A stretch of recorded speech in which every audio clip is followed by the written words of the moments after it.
मुस्लिमीन करती है। समाजवादी बोलती है एक शख्स को दो।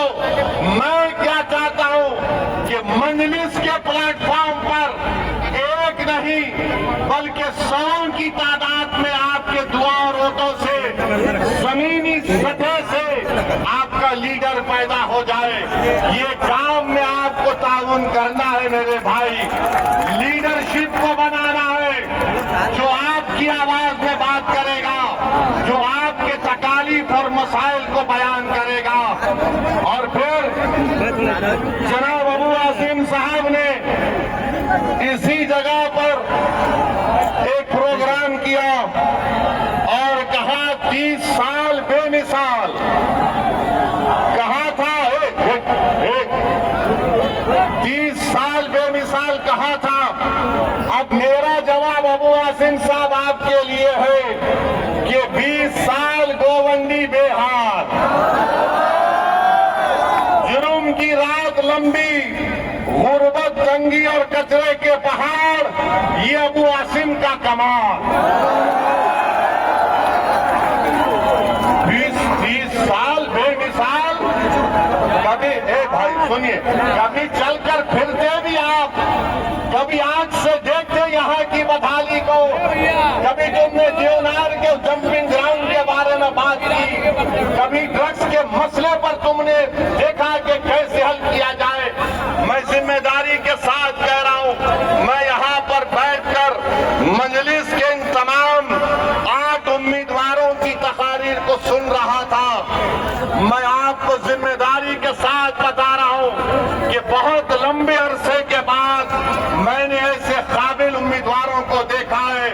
आपसे गुजारिश है, दरमंदाना अपील है कि आप इन 8 उम्मीदवारों को बटन के निशान पर बटन दबाकर इस विधानसभा आपके वार्ड की तरक्की के लिए आपको कामयाब और कामरान करना है।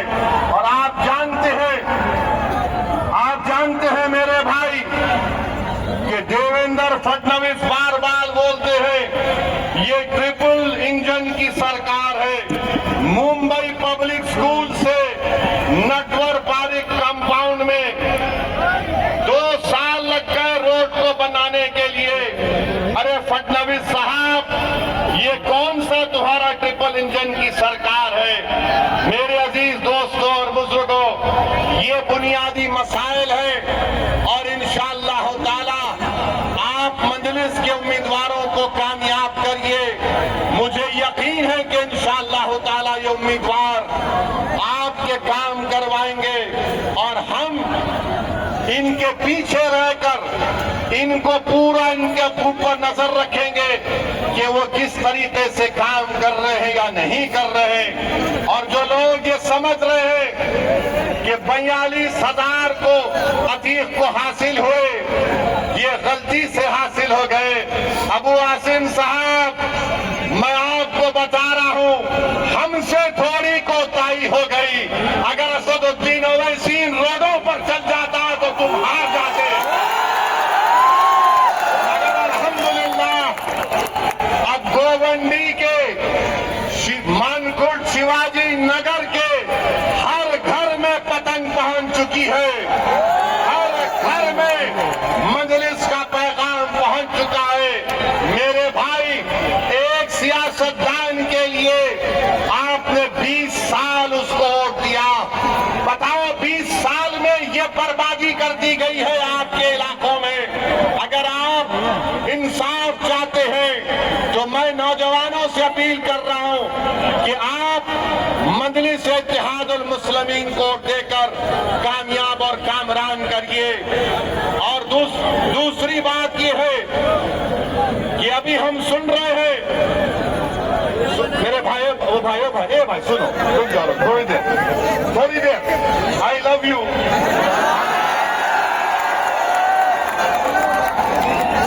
अभी हम सुन रहे हैं कि एक क्रिकेट टीम में एक बांग्लादेशी था, उसको हटा दिया गया। बराबर ये बांग्लादेश में हिंदुओं पर जुल्म हो रहा, मैंने भी उसकी मजम्मत की। मगर ये तो बताओ मोदी जी, अगर बांग्लादेश में किसी की मॉब लिंचिंग होती है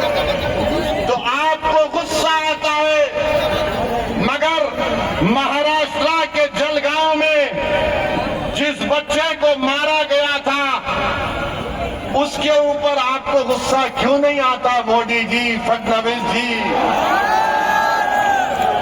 सबसे पहली मॉब लिंचिंग 2014 में मोदी की हुकूमत बनने के बाद पूना में मोहसिन शेख की हुई थी और जलगांव में सुलेमान पठान को उसी के दोस्तों ने मार मार कर उसको शहीद कर दिया।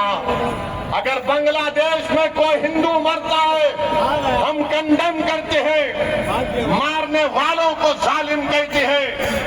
मारने वाले जिन्होंने जलगांव में सुलेमान पठान को कहा वो भी जालिम है, उनका भी कंडेमनेशन होना चाहिए। बांग्लादेश हो या भारत हो, इंसान की जिंदगी इंसान होती है, हिंदू की भी जिंदगी होती है, मुसलमान की भी जिंदगी हो सकती है। और हम पूरे बीजेपी वाले आज टीवी पर बाजा बजा रहे, हमने एक प्लेयर को वापस कर दिया। अरे सुनो, तुम क्या सबको बेवकूफ बनाना चाहते हो? सुनो, एक क्रिकेट प्लेयर को निकाल दिया, पूरे बीजेपी वाले बोल रहे ये हमारे इतिहाद की कामयाबी हुई है। अब सुनो भारत की जनता, खासतौर से भारत और महाराष्ट्र के हमारे हिंदू भाई बहनों से कह रहा हूं, तुम एक क्रिकेट प्लेयर के कैंसलेशन पर तुम मिठाई बांट रहे हो तो नरेंद्र मोदी से पूछो। इस साल मोदी ने बांग्लादेश को 120 करोड़ रुपए दिए नहीं दिए? बताओ मेरे को। 120 करोड़ रुपए, 120 करोड़ ग्रांट और एड में दिए। 1160 मेगावाट की एनर्जी भारत से बांग्लादेश को जाती है। और सुनो हमारे हिंदू भाई बहनों, मोदी ने 10 साल में बांग्लादेश को लेटर ऑफ क्रेडिट कितना दिया? $8 बिलियन। $8 बिलियन। और तुम असदुद्दीन ओवैसी को गाली देते हो। सुनो, मैं किसी मजहब का खिलाफ था ना कभी रहूंगा इंशाअल्लाह ताला, मगर अगर मजलूमों से इंसाफ का मुतालबा करना, अगर मोहसिन शेख के कातिलों को सजा दिलाने की बात करना, अगर जलगांव के सुलेमान पठान खान को जिसके दोस्तों ने उसको मारा उनको कफर किरदार तक पहुंचाने की बात करना अगर जुर्म है तो खुदा की कसम जब तक जिंदा रहूंगा जुर्म करता रहूंगा। और वो क्रिकेट प्लेयर की सुनो, वो क्रिकेट प्लेयर, वो टीम ने उसको 10 करोड़ में खरीदा। आपने बांग्लादेश को 120 करोड़ रुपए 2025 में दिए एड और ग्रांट में। 1160 मेगावाट पावर बांग्लादेश को भारत से जा रहा है। और 10 साल में मोदी की हुकूमत ने एलओसी दिया $8 बिलियन का, $8 बिलियन का। और तुम नफरत करते हो मुसलमानों से। मैंने पार्लियामेंट में खड़े होकर कहा था कि बांग्लादेश की हमारे हिंदू भाई बहनों की मंदिरों का तहफ्फुज होना चाहिए। आप पैसे दे रहे हैं और यहाँ पर बीजेपी के लोग, क्योंकि महाराष्ट्र का इलेक्शन है, महाराष्ट्र की और मुंबई की जनता को बोल रहे थे तो हमने बांग्लादेशी को भिजा दिया। अरे एक और को भिजाओ ना जो मोदी की बहन बनकर दिल्ली में बैठी हुई है। क्या आप चाहते हो वो मोहतरमा बांग्लादेश जाए? आप चाहते हो बांग्लादेश को दे दिया जाए? तो लगाओ नारा, नारे तकबीर। मोदी जी सुनो, ये आवाज आ रही है, लेके जाओ, उसको निकालो, उसको पहुंचाओ बांग्लादेश। और दूसरी बात अभी खत्म नहीं हुआ मोदी के ऊपर। आज हमने देखा कि वेनेजुएला में ट्रंप ने अपनी फौज को भिजाकर वहां के एक जमहूरी तौर पर मुंतखब शुदा सदर को एक मुल्क से, उसी के मुल्क से उठाकर अमेरिका लेकर चले गए। नरेंद्र मोदी जी, अमित शाह, देवेंद्र फडणवीस, जब ट्रंप अपनी फौज को भिजाकर वेनेजुएला से कदमी को उठा सकता है, जब सऊदी अरब यमन में मुखल्ला के पोर्ट पर बमबारी कर सकता है, मोदी जी हम आपको कह रहे हैं, आप पाकिस्तान में भिजाकर जो मुंबई की सड़कों पर साजिश करने वाले 9/11 के जालिम लोग हैं, चाहे वो मसूद अजहर हो या फिर लश्कर तैयबा का वो जालिम शैतान हो, मोदी जी 56 इंच का सीना है तो भिजा कर उठाकर लाओ।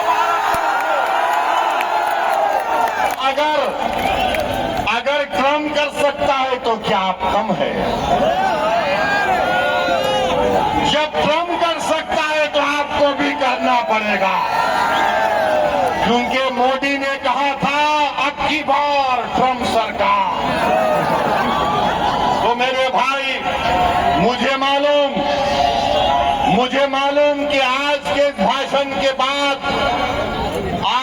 भाषण के बाद टीवी चैनल के लोग मसरूफ हो जाएंगे। ओवैसी का एक और भड़काऊ भाषण। अरे जालिमों सुनो, किसी शायर ने अच्छा कहा था कि तुम्हारी सोच के सांचे में ढल नहीं सकता, तुम्हारी सोच के सांचे में ढल नहीं सकता, जबान काट लो लहजा बदल नहीं सकता, जबान काट लो लहजा बदल नहीं सकता।